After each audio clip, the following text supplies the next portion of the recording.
She and her team have been working to tackle a wide range of issues, and as you would expect, she's drawn praise and also criticism for her efforts. On this day, though, she granted exclusive access to our consumer investigator, Hank Winchester, to give us all a glimpse into the life of Michigan's Attorney General. Hank joins us, and you saw firsthand she's as busy as you would expect anybody in that position to probably be in. Yeah, exactly. Very long days for Dana Nessel. Yeah, she is certainly nonstop motion, meeting with everyday Michiganders, law enforcement, legal insiders. She's ruffled a few feathers along the way. She says she has no problem with that. She knows it is part of the job.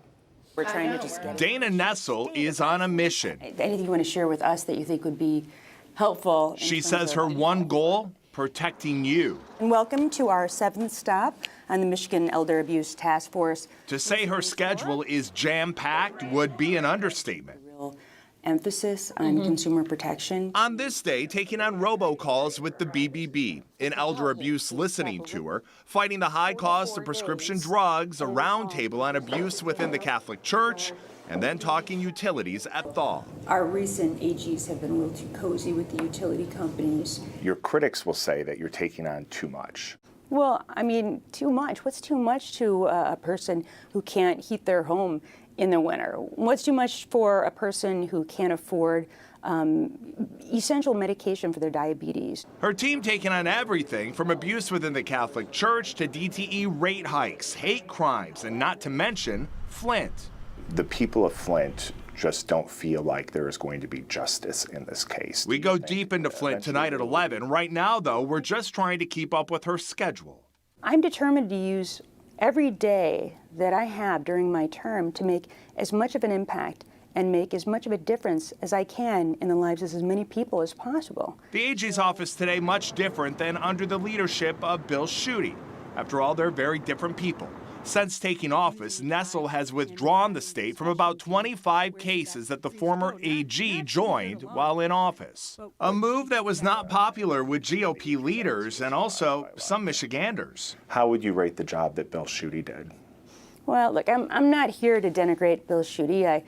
His time has come and gone in terms of his role in the AG's office, but I just want to take this office and to create a legacy that I can be proud of. And that can mean taking on some controversial issues.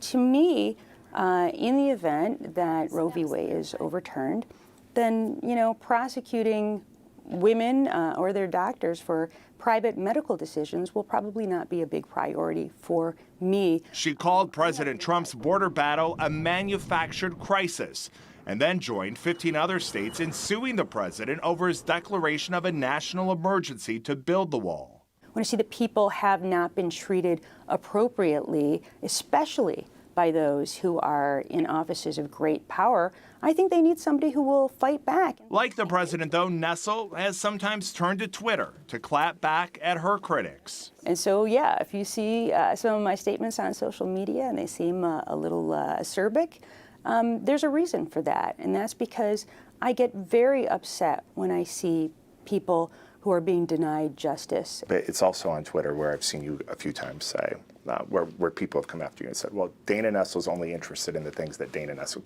cares about, women's rights, LGBT issues.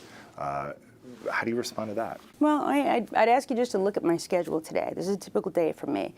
But this is what we are doing at this office all day, every day.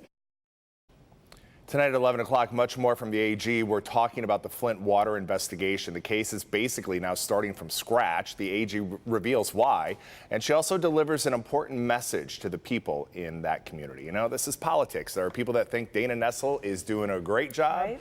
There are other people that are very vocal that say that she's taken on too much, too soon. Well, she announced the charges against Floyd Galloway in the Danielson Slicky case. True. Where Oakland County prosecutor wouldn't. So there was some heat both sides on that too. Right, so, right. Yeah. And that's what it is. It's politics. There's going to be people on both sides of it, and the cases like that that can be politically charged, you have to take a stand. So. Thank you, Hank.